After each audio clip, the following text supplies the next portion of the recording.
Karibuni kwa kipindi chetu cha mjadala wazi na mwalimu the teacher. Kuna wanafunzi wangu wengi wamenitumia maswali wakiniuliza maswali kadha wa kadha, wakitaka tuweze kujadiliana na waweze kupata majibu.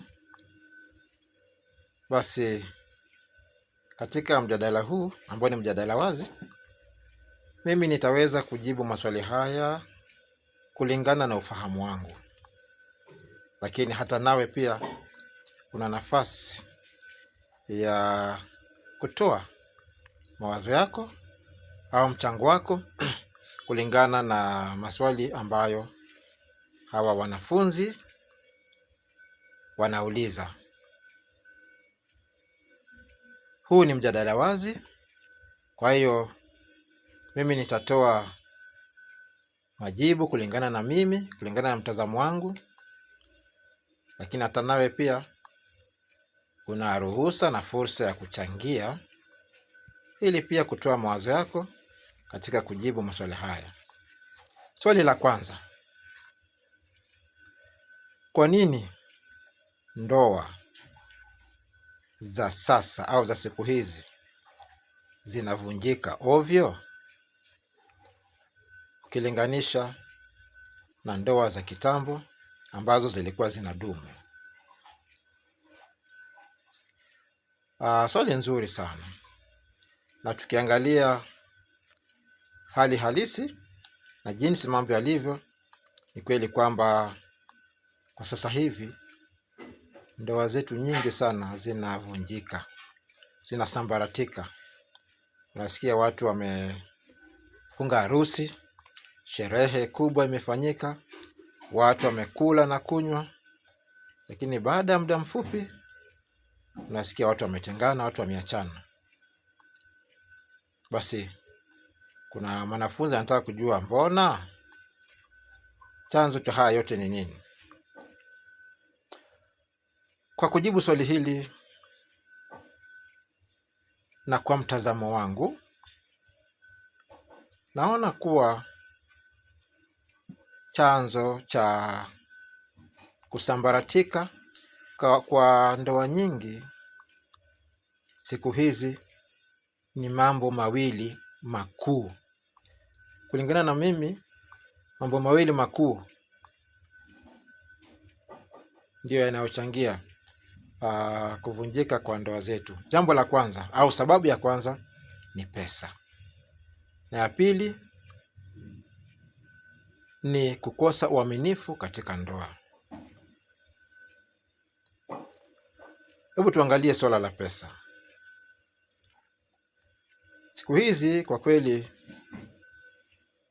wengi wanakubali kuolewa au wengine wanaoa, sio hasa kwa sababu ya mapenzi, lakini ni pesa.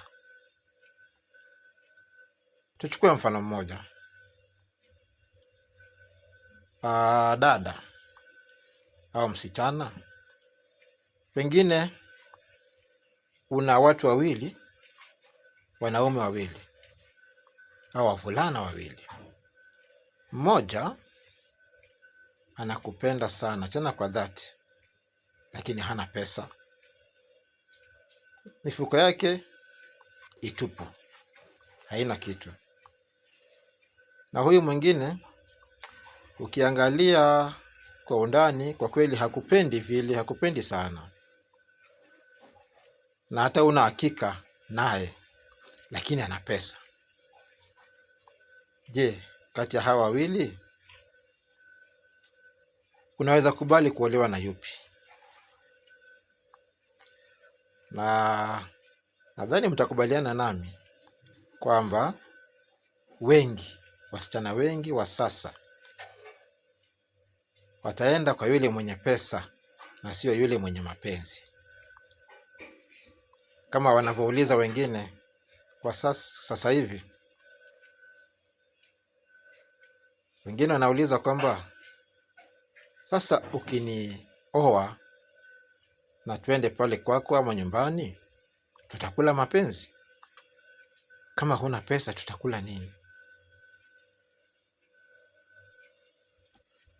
Kwa hivyo nakuta kwamba saa hii, na huu ni ukweli, wasichana wengi kigezo au jambo ambalo wanaangalia zaidi kabla kuolewa ni mifuko ya mtu, pesa. Ndiposa nakuta kwamba pengine unapotaka urafiki na msichana fulani,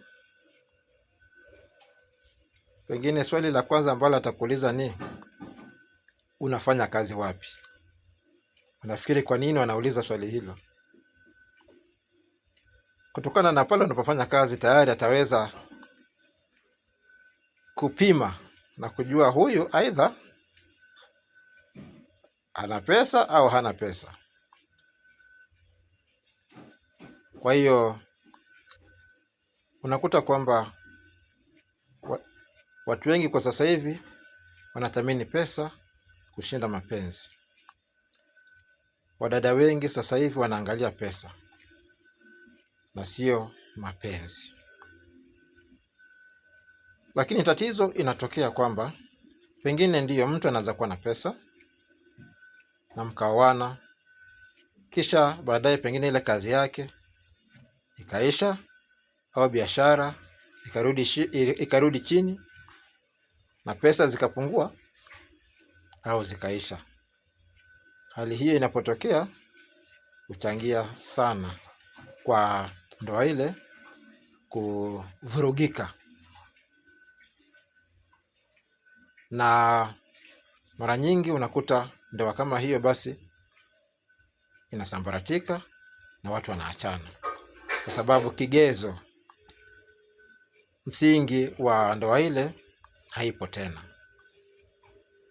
Basi kwa mtazamo wangu, jambo ambalo linafanya sana ndoa zetu zivunjike sasa hivi ni pesa. Jambo la pili kuu ni kutokuwa na uaminifu katika ndoa.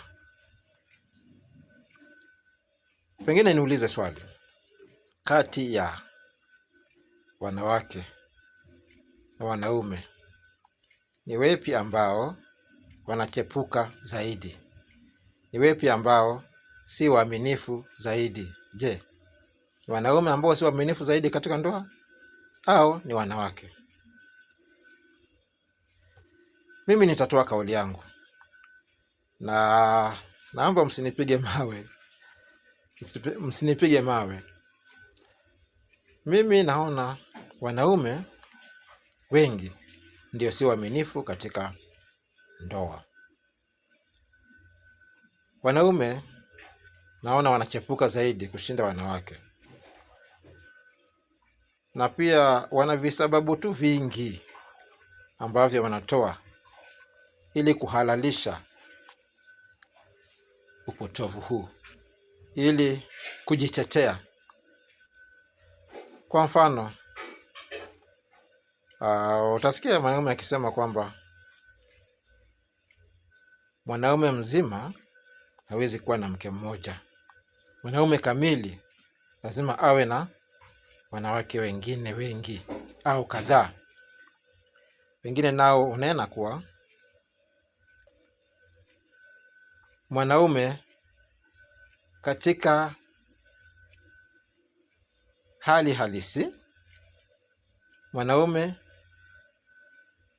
katika maumbile, yeye ni wa wanawake wengi. Wengine kwa Kiingereza wanasema kuwa a man is polygamous by nature. Kwa hivyo hiyo pia ni sababu wanaotoa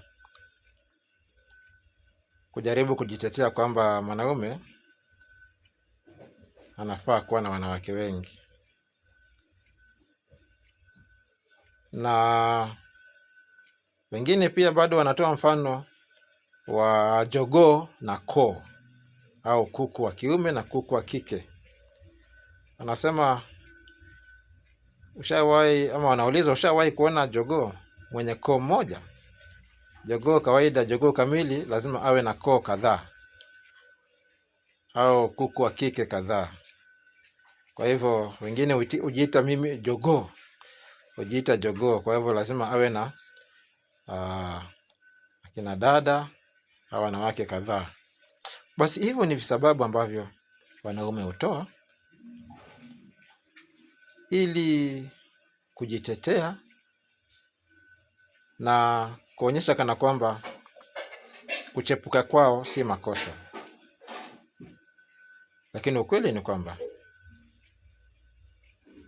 kutokuwa na uaminifu katika ndoa huchangia katika kuvuruga ndoa na kusambaratisha ndoa. Watu wanapooana wanaahidiana kuwa waaminifu, kupendana, kuaminiana, kuvumiliana, kusaidiana hadi kifo kiwatenganisha.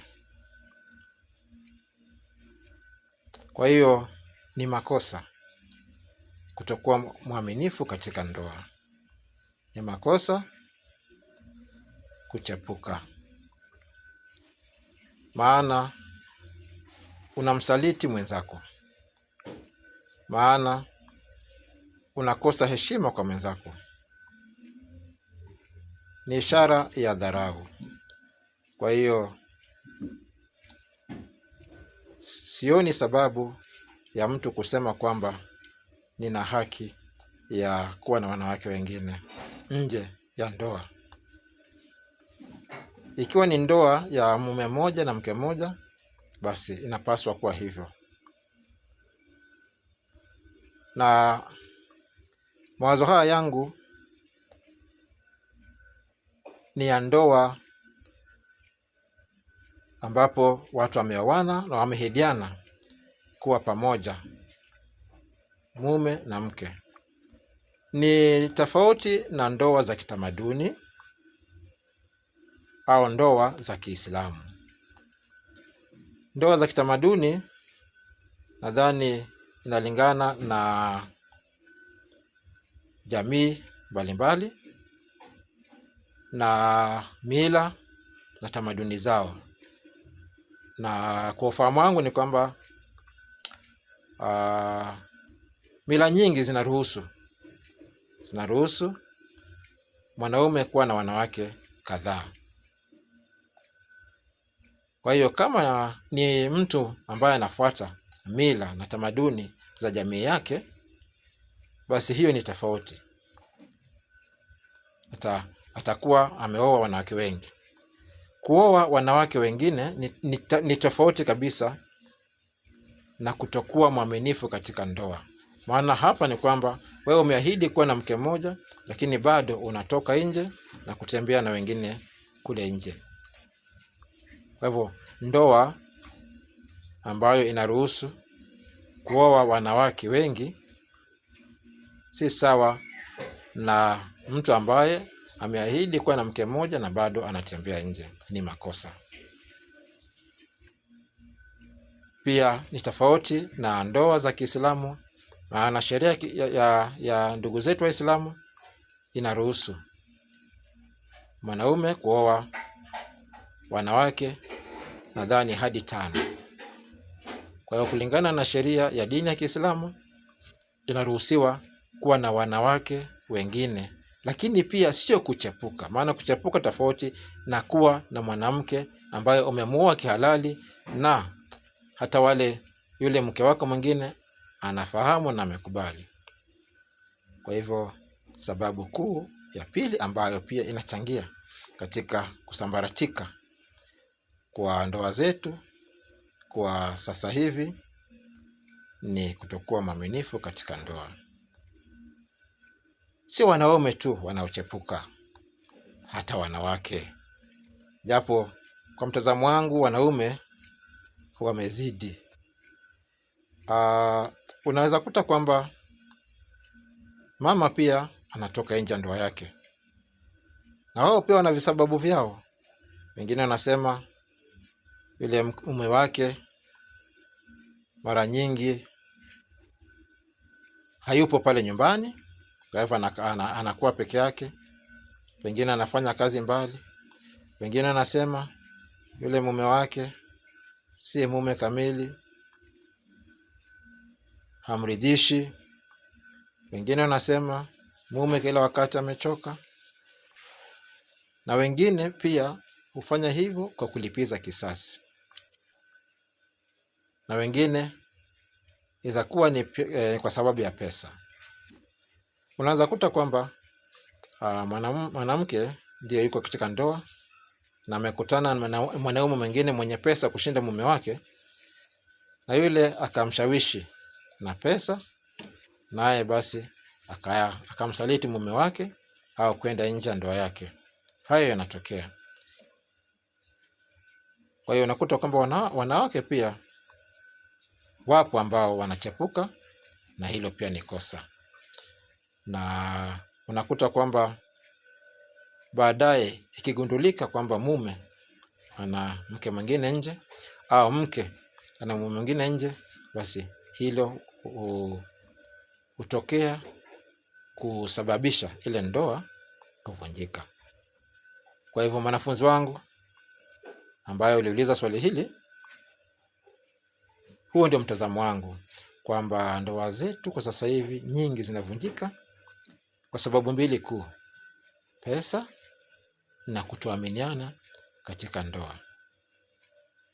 Basi nakaribisha pia mitazamo mingine, mawazo mengine, na kwa sababu huu ni mjadala wazi, basi kila mmoja ana fursa na ruhusa ya kuchangia. Karibuni sana. Kwa hiyo basi ni vizuri tuweze kuwa waaminifu katika ndoa zetu na kuvumiliana na kusaidiana. Ni vizuri pia kutosheka na kile kidogo Mungu ametujalia katika ndoa, lakini tuwe na bidii ya kutafuta. Sasa hivi kuna watu wanaabudu pesa. Kila kitu ni pesa, hata wamesahau Muumba. Basi pesa ni jambo ambalo, ni kitu ambacho tukikosa basi maisha yanakuwa magumu. Ni vizuri kutafuta pesa kwa bidii, lakini pesa isiwe jambo ambalo linatufanya sisi hata tuvunje ndoa zetu.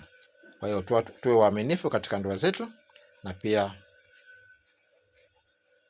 tuweze kusaidiana kutafuta pesa na kushirikiana katika hali tulio nayo, na tusiwe na tamaa nyingi zaidi, kwa sababu hilo sana hutokea na hufanya ndoa zetu zikavunjika.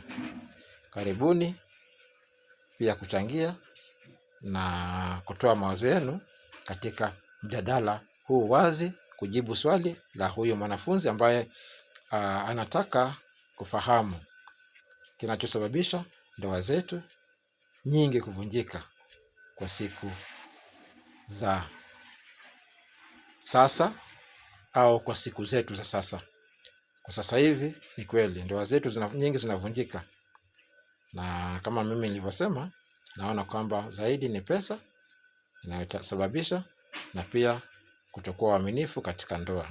Kuna sababu zingine kadhaa, lakini kwangu mimi na kwa mtazamo wangu naona pesa na kutokuwa na uaminifu ndio mambo makuu ambayo yanasababisha kuvunjika kwa ndoa zetu sasa hivi.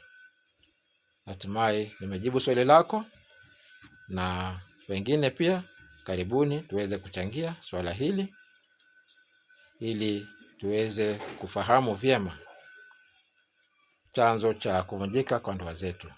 Karibuni mchangie.